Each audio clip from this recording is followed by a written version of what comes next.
Okay, old favorite hadn't been here for a while. He's been busy. He's going to tell us why he's been busy with here in just a second. Our friends from Consumer Choice Center. He's also got his own podcasting and radio gigs.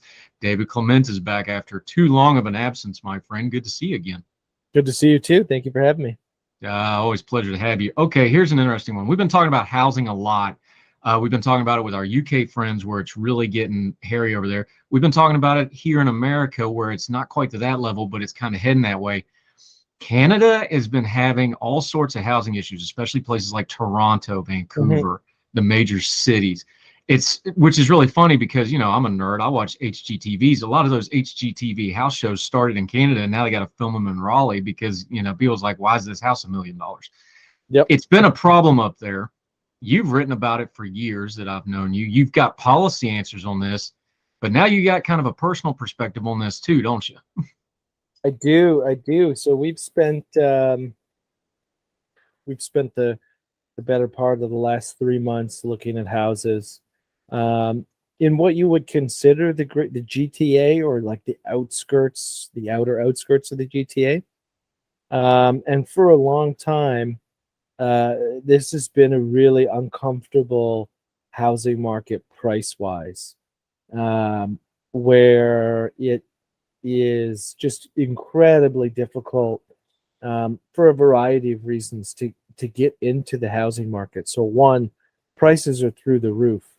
And just as a funny kind of story, if you are a Jeopardy fan, Matea Roach, Canadian who went on a really, she I think it would be best described as a heater, on Jeopardy.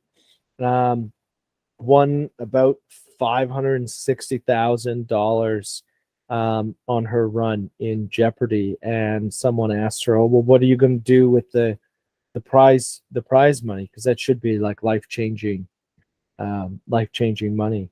And she said, "Well, that'll be a good down payment on a house in Toronto." And the whoever it was who was interviewing her had asked, or had said, "Wait, a down payment? That's not the whole thing." And no, it is not. The average home price at the time was, like, the median house was something like 1.15 million, 1.2 million. So really high prices. There are laws in place, for the deposit. And so as soon as you get over $1 million, you have to put 20% down. So you have to have 200 grand, liquid, to put down, which not many young people have. That's like decades worth of savings for, your kind of ordinary millennial who's doing well for themselves, who's kind of cost and budget conscious. So it's very difficult.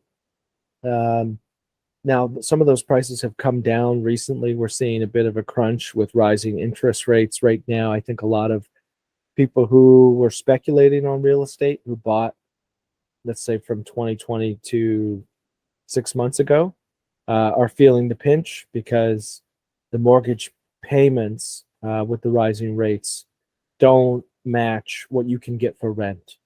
So the idea that you could, if you can't sell a home, you can just rent it, you're going to eat the loss. And so we're seeing a lot of homes come on the market, where homes have sat empty for, let's say, 3-4 months, and that is just too much of a burn rate for a lot of people to stomach. And so houses are starting to go back down. They're dipping below the $1 million mark. Doesn't mean it's that much more affordable for buyers, because it's harder to qualify for a mortgage these days than it was 2 years ago, with rates being what they are. But we're starting to see some type of adjustment. It's not any type of collapse, I would call it, but we are seeing some sort of price adjustment, but not much of an adjustment in terms of overall affordability, unfortunately. Yeah, David Clement joining us. Here's the thing. We all talk policy stuff. We're pundits. This is what we do. We give ideas Mhm. and throw stuff out there. Then when you got to go through it yourself, it kind of changes your perspective a little bit. Yep. Talk about that, because when you actually have to do it, here's the disconnect, and here's something I work really hard on, because it's easy to just sit here and say stuff into the microphone, into the camera, or write a piece and fire it off and get it published somewhere. That's one thing. There's a real disconnect between the pundit sphere and the talking heads, and especially the policy sphere, which is its own separate thing where people just sit and do the think tank thing. And I'm not knocking them. That's what they do. No. There's a big disconnect between that and the average person that they're supposed to be reaching. There's a communication gap. There's, dare I say, sometimes an empathy gap of like, hey, this stuff is hard to implement, and even the best ideas implemented wrongly can be a disaster. Talk about that part of it, because like you've been talking about housing since I've met you a couple of years ago. Now you went through the process. It should refine how you think about an issue like this, right? Yeah. So I think the biggest takeaway for me is, so let's say we saw 30 houses. I would say that 20 of them were vacant. So that suggests to you that they're investment properties. They're not, primarily speaking, they're not someone's primary residence that they're moving out of. So the folks on the left kind of see that as the boogeyman, like that's the reason why housing is so expensive. Ultimately, I think I downplayed the extent to which people are speculating on real estate. So I was probably wrong in terms of how large that section of the market is. But what's funny is I still think that my policy prescription is accurate to try and solve it. Now, some of that is correcting for itself with rising rates. But the policy prescription, I've always said, because people will complain, they'll be like, oh, on the right, the boogeyman is foreign buyers, right? We don't want foreign buyers. We have to ban foreign buyers. On the left, it's banning, let's say, a second property purchases or third, wherever you draw the line.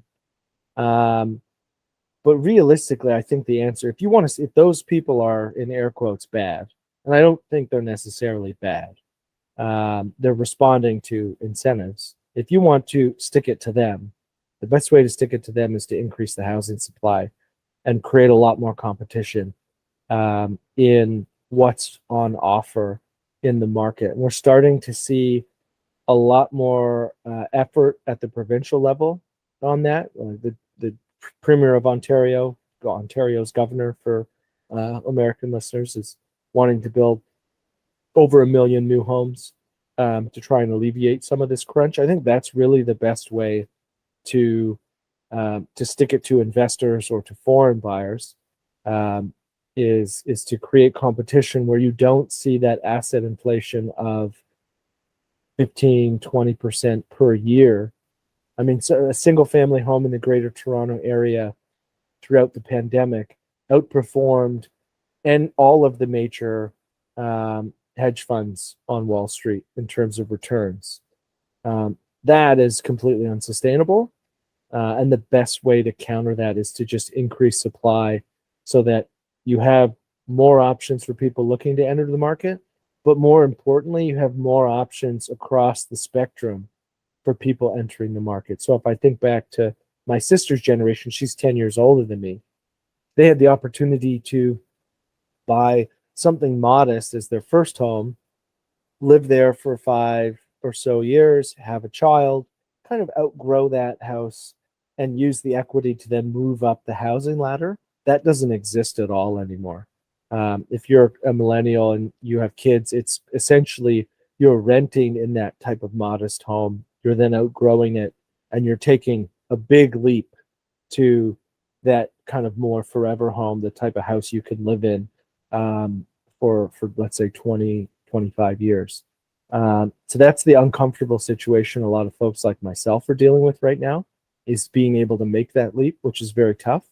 But I do think at the end of the day, the best way to counter any of the boogeymen out there is to just increase supply and do so in a meaningful way, which we are starting to see some YIMBY, yes, in my backyard pressure with the decision makers in the provinces, who are ultimately the final say on a lot of the provinces and the municipalities are the final say on housing.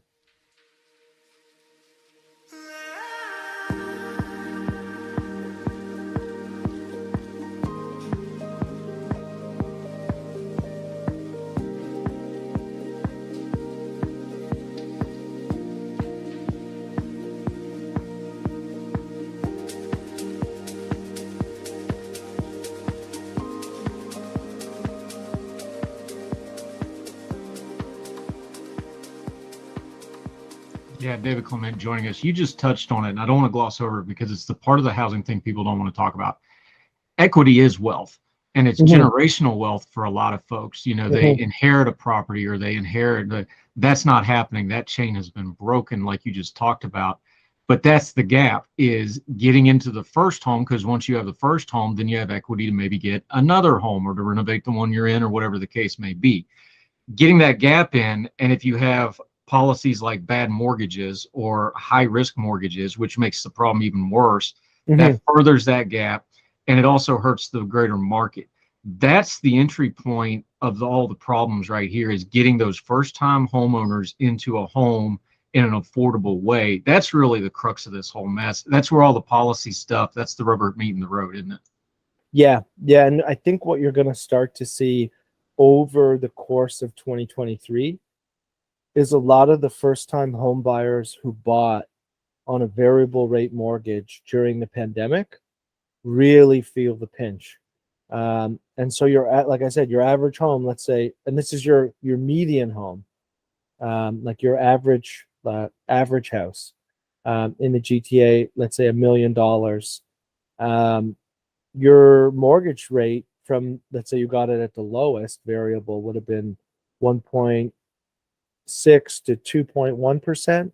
You're now looking at 4.8 to 5.6%. Um, Incomes have not gone up, have not doubled in that time period. Um, Cost of living has gone up in terms of the inflationary pressure on everything else, groceries, etc. So I think you're going to see a lot of those buyers reevaluate who bought what we'll look back at as the top. They bought at the top at the cheapest they could afford, interest rate wise at the top, and they're going to be either stuck trying to refinance fixed at a much higher rate, to try and lock something in that's somewhat affordable, or they're just going to feel the pain for a long time, because as a lot of people don't realize that like interest rates now are nearing the historical average. This is like normal interest rates, not they feel exponentially high, but in the fullness of time, they're actually about average. And so the people who are banking on interest rates to go back down to um, to low twos, high ones, I think are dreaming, and they're going to really feel it if they don't plan financially for that reality. Yeah, David Clement joining us. That's a good point you bring up about the interest rates, because that's been making headlines. For folks that aren't following Canada politics and the economy, which is not most of the world and probably about half of actual Canadians, what's kind of the headlines that folks should actually be paying attention to? You just mentioned it, the interest rates are up, but if you look over them historically, they're not, outrageously up. It's just comparatively up. Mm-hmm. There's a talk that the recession now may be deeper than they thought in Canada. The Bank of Canada has had some headlines and some press. The Trudeau government has obviously been talking a lot, quite frankly, kind of scattershot about different things, but they're talking about this. What's the outside observer that hasn't been keeping up with Canada? What should they be paying attention to that's been happening in the last few months that's really going to be the top line item going through 2023, do you think? Yeah, not to be too much of a doomsdayer, but I think that a recession is imminent. Um, Often we'll hear from the federal government about job growth, but they'll very conveniently ignore where that job growth is. And so if you announce that we've overshot our job growth target, that's great. However, if 60, 70, 80% of that job growth is in the public service, that is not positive. Not necessarily because we don't need those jobs, maybe we do need them. But that is not the same as private job growth, and wealth generation in the private sphere, because ultimately those salaries and those jobs are paid by taxpayers. In order to pay those, you either run higher deficits, which furthers the inflation problem, or you're increasing taxes at a time when people are already stretched, on their mortgage payments, on their grocery bills, on their gas taxes, you name it. So keep an eye. I would say be skeptical of when some of these job figures come out in terms of where the jobs are. That's an important one. I would say that inflation is probably going to linger for longer than a lot of people first argued. I mean, we saw the same thing with the Biden administration, saying that this inflation is transitory. It's because of Putin. It's because of supply chains, etc. Some of that was, of course, true at the time, but it is not transitory. This is a monetary phenomenon, which it almost always is. So it's going to linger for a while, and unaffordability is going to become more of a problem and a political talking point moving forward. That would be my kind of two big takeaways on what's next. And then the real question is, do the provinces have the guts to force cities to build more homes? Because that's the back and forth right now. Is the province says we want to do X, but local city councilors are the decision makers, and you have to create incentives or penalties for municipalities who do build or don't want to build. And the Ford government in Ontario has somewhat done that. They've said you can't development charges on new builds. There's a cap. You can only charge so much. And because of what municipalities were doing, and we noticed this looking at the property taxes of older homes versus newer homes, even though they were the same price, would be double. And so municipalities are offloading a lot of the infrastructure tax burden onto new builds, where your property taxes will be double from the get-go, in order to try and prevent having to raise property taxes on existing residents. And that's creating really weird mismatch where like so much as crossing one road can make a difference property tax wise. Although both houses are 900,000 or a million or 1.1 million, one will have a $6,500 a year municipal tax bill. The other will have a $3,500 a year municipal tax bill. So we're going to see some pressure from provinces to really force cities to get their act together. And then what happens from that is the big question.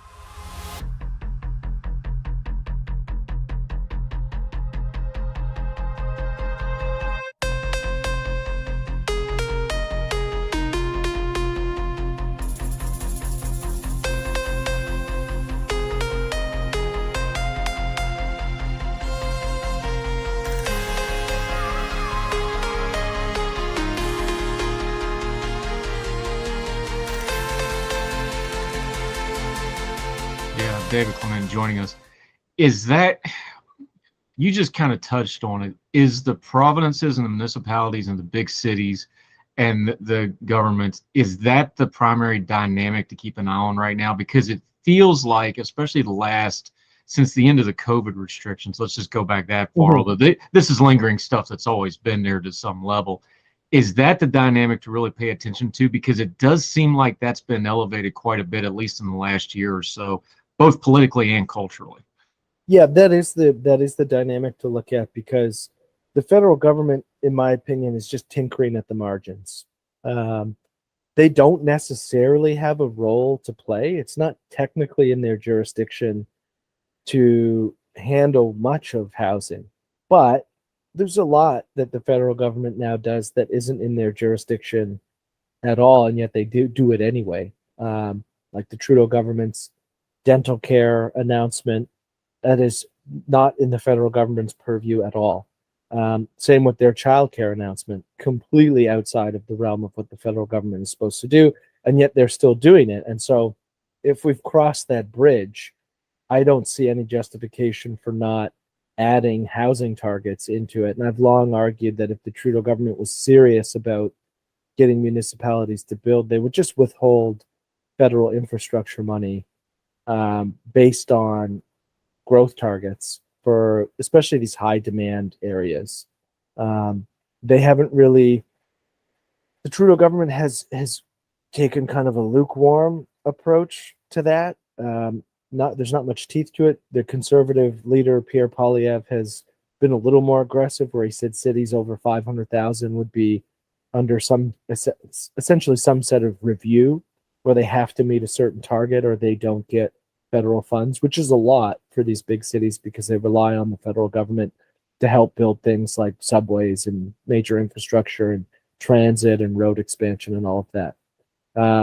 So either the federal government needs to be much more aggressive, or the provincial government is going to have to pick up whatever slack's left behind and put that pressure on the cities to get this done.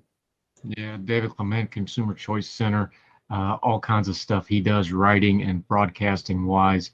You mentioned it. We're 7 years, almost to the day, 7 years into Justin Trudeau now.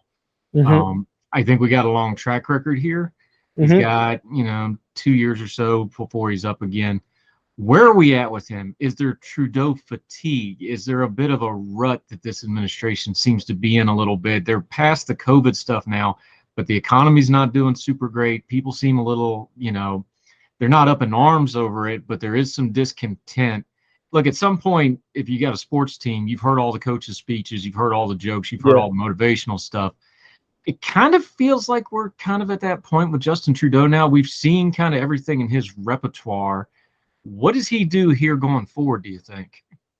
So, under normal circumstances, I would say that, this would probably be the last go for Trudeau, and that the Liberal, like if I was in the executive committee for the Liberal Party, I would be starting the process of, okay, when is he going to make an announcement that he's stepping aside? When are we going to have a leadership race to kind of revamp party membership and get things moving again?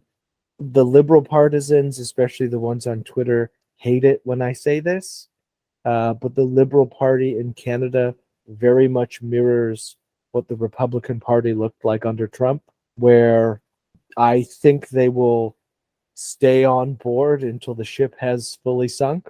When that is, I do not know. But just so much of the party is around one person, and revolves around one person, that there seems to be a reluctancy to move on. If I was a Liberal partisan, I would be one of the people who would be putting pressure on the party to pass the torch. They have really good voter efficiency. So because we have a first past the post system with multiple parties, the Liberals do a very good job of winning competitive ridings with 31, 32, 35% of the vote. The Conservatives do not have as good of voter efficiency as the Liberals, and they're really the only other party who could form government. So you can get 90% of the vote in Fort McMurray, but realistically, and this is no criticism to the fine people of Fort McMurray, every vote over that 50% mark has no electoral advantage for the Conservatives, which is why the Conservatives have won the popular vote 2 elections in a row, but not formed government.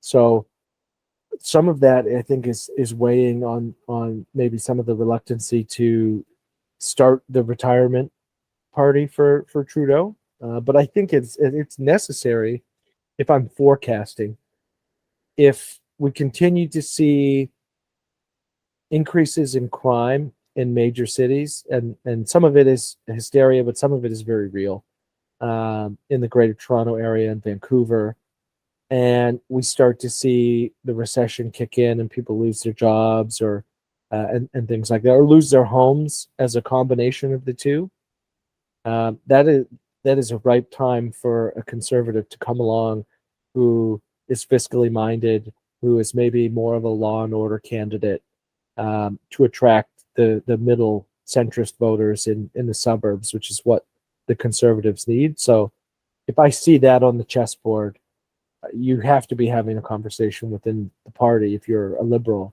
and say, okay, well, how do we counter this? Because the fatigue is only going to get worse. The economic turmoil will most likely continue to get worse. And the other factors at play here should mean that in theory, it would be the Conservatives' election to lose, but they are also notoriously good at losing elections that are theirs to lose. So I'm not putting. I wouldn't take that statement to the bank. Yeah, David Clement. That's a universal principle, I think, Yeah. snatching victory from the, jaws of defeat and then putting it right back down the gullet of defeat. Um, an interesting sideshow to some of that. One thing that affects all Canadians, of course, is Canada's national healthcare system. Mm-hmm. We use it in America as as both a mott and the Bailey for healthcare discussions, but you all actually have to live with it, deal with it, and handle it. Yep. Interesting crack in the system here. Doug Ford, the premier, of course, of Ontario, who's an interesting Mm-hmm. character in his own right that you love to talk about, I do. is having a little bit of a foray into privatized healthcare. Now, Trudeau's kind of really keeping an eye on this, and he's made some wide swath statements here. It's a small thing. It's a little thing. I don't know how much it'll amount to anything, but it is an interesting thing. Mm-hmm.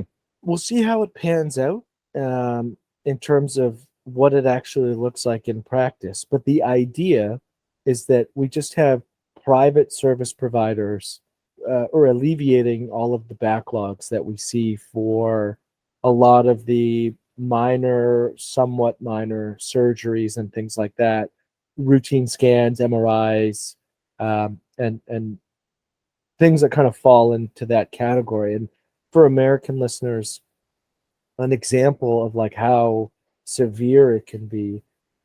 So it's anecdotal, but it's my own. And this was before COVID. These problems in the healthcare system are not COVID specific. They were exacerbated by COVID, but they've existed for a long time. I had to have a minor sinus surgery. I think I went in. So from the time in which I first got referred from my doctor to the specialist was about 6 months.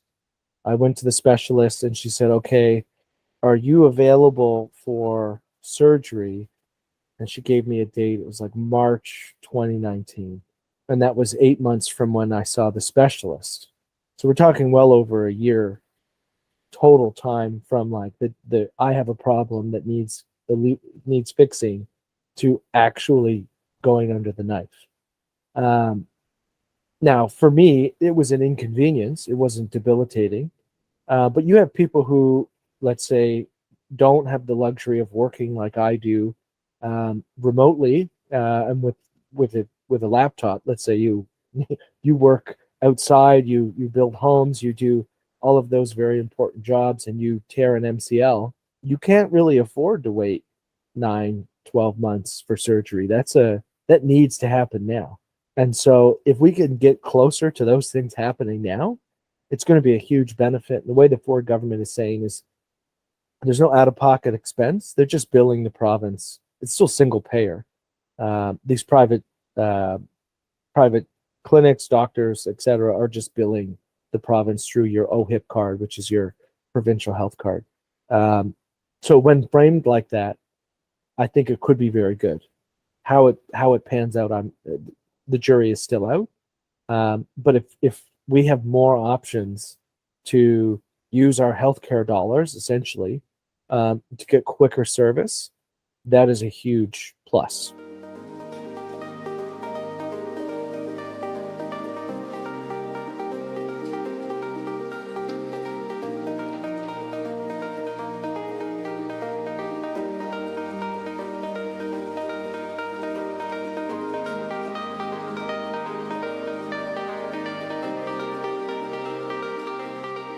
Yeah, David Clement joining us. The thing is, to the American audience, that's like, well, that's how it's supposed to work. Problem is, there's folks, especially certain Canadian politicians, that think this is absolute heresy and have basically called it as much. I know our British friends joke about the National Health Service over there being the official state religion. I don't think it's quite that bad in Canada, but some of the reaction here, you would think it certainly was, calls for inquisition on why in the world are we putting this crack in the wall. It's a culture divide with a U.S. audience to why that would be so harsh to y'all. Yeah. But just kind of explain why that's such a throwback, because it goes back to those other things we're talking about. Who's controlling funding, provincial government, federal government. There's a lot of layers to these sorts of things, isn't there? there are, and I think for the people who are up in arms about this, they view it as the Americanization of healthcare, which it is not. If anything, it's more of a European model. And Canadian politicians who want healthcare to be 100% public, meaning from the insurance card that you have to the doctor that you go to the surgeon, to the literal building in which you have that surgery, to be owned by the government. Um, they're up in arms, and they think this is crazy. But if you look at Europe, they conveniently forget that Europe exists, and that virtually every country, including the UK, has some sort of option to allow for private care to fill the void or fill the gaps where we have long wait and terrible care and all of that. So they always look at the US and they'll share like, oh, this woman gave birth and she got the bill and it was like 70 grand. Like, how is it working? Like, do we really want this in Ontario? It's like, well, no, that's not what anybody is advocating for. It's more of a shift towards what Europe does, which is a blend of the two. In many systems, you have single payer, but the hospital may be privately owned. The clinic may be privately owned. They bill the province accordingly, or they bill the state accordingly, and you get quicker care. And for Canadians who really care about the universality, they can't separate the fact that you can have universality without the government actually owning the hospital. They think that it all has to be the same, and it's just not true. If you get the horse blinders off and you take a look at how healthcare is run around the world. Yeah, David Clement, Consumer Choice Center. For those of us that only periodically check in with Canada, either our neighbors or north or the worldwide audience, look, we only got so much bandwidth and we got our own messes. Give us one or two things to be on the lookout for. I know we already talked about things like the economy and the housing and the healthcare stuff. What's one or two things to just kind of bookmark that may cut through onto more of the American or the international audience down the road a little bit, but we should bookmark it now? Like, hey, go ahead and kind of tab this one out because you're going to be hearing from it here down the road a little bit. So I think crime is a big one, because with now our sensitivity to crime is, our bar for our sensitivity to crime is a lot lower than in the US. And so I don't have the numbers on me, but if I were to quote the numbers, most American listeners would be like, well, that's like 1/20th of Chicago. That's not a crisis or a problem. But we are seeing an increase, especially in the Greater Toronto area, of random crime. There was one in Toronto where a group of 5 or 6 teenage girls beat a homeless man to death. Now that's a headline and it's anecdotal, but then you couple that with like an increase in things like carjackings, very violent, like in your face crime. And it starts to become something that is then a topic of discussion politically. Things like the re-release of violent offenders is another common one, where in many instances the criminal justice reform world gets lost. And I say this because I'm definitely in the criminal justice reform world in terms of victimless crime. But I'm certainly not in regards to violent crime. And you'll have instances where people will be granted early release for a variety of reasons, overcrowding or, in air quotes, compassion, and then they reoffend in a violent way. As that continues to happen, it becomes campaign fodder for the Conservatives. And so I think we'll see that become more of a talking point. Not to US levels, but it will become a major conversation. Yeah, David Clement, Consumer Choice Center, been a friend of ours since the beginning. I started doing broadcasting and writing, which I appreciate greatly, sir. I didn't throw you your softball about liquor in Canada. We'll talk about that next time. But until we get you back on again, it won't be as long this time, I promise. Let folks know how they can keep up with you, what you got going on, and follow you until we get you back on Heard Tell again. Yeah, so you can follow me on Twitter at Clement Liberty. The organization's website is consumerchoicecenter.org, where we talk about internationally basically how things impact consumers, everything from sin taxes to free trade to how do we handle companies like Huawei. So lots of good content there on the policy side, both in the United States, Canada, and the rest of the world. Yeah, you do good work, sir. We always enjoy the conversation. David Clement, appreciate the time, sir. Thank you very much. Thank you.